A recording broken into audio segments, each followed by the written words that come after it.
on the elections committee, in addition to being the lead sponsor of the bill.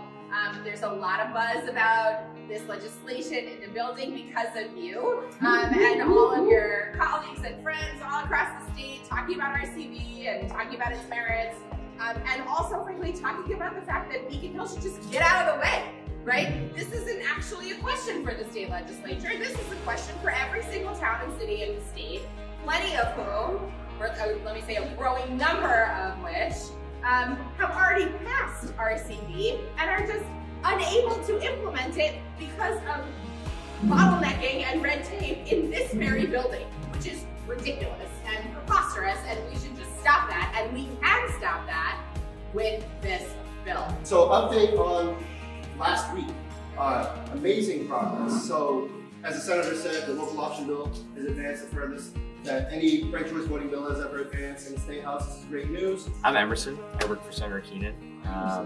If you have a couple minutes right now, do you mind coming in and sitting down and chatting for a bit?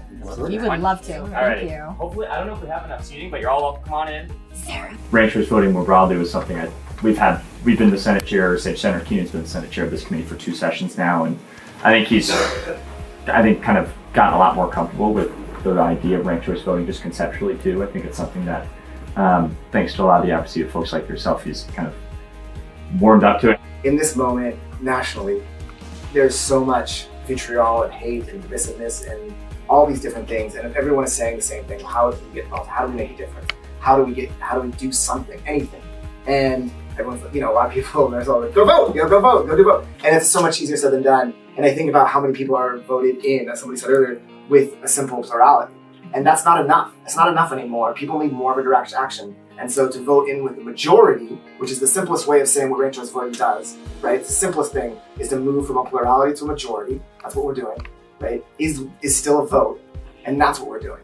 And then I think that is something that everybody in America, in Massachusetts and in Boston can do, is have more meaningful power with their vote. And that's what they're asking for in this moment. So like education through communication, I feel like is the easiest way. Yes, you need legislator support and legislator buy-in, but when their constituents are like, saw this ad about how my cookie could have won. Can we talk about this? Can you tell me about this?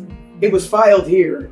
And do you support it? Because I think it would be really cool, especially as election season is around the corner. We think that if we get cities and towns using it, I think we'd be like 2 cycles away from a legislative decision.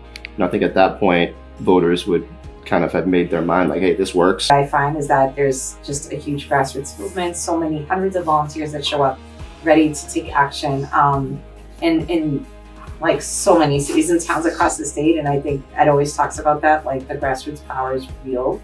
And I just see people feeling very inspired to take their leadership to local level municipalities. And that's something that we honor and we respect.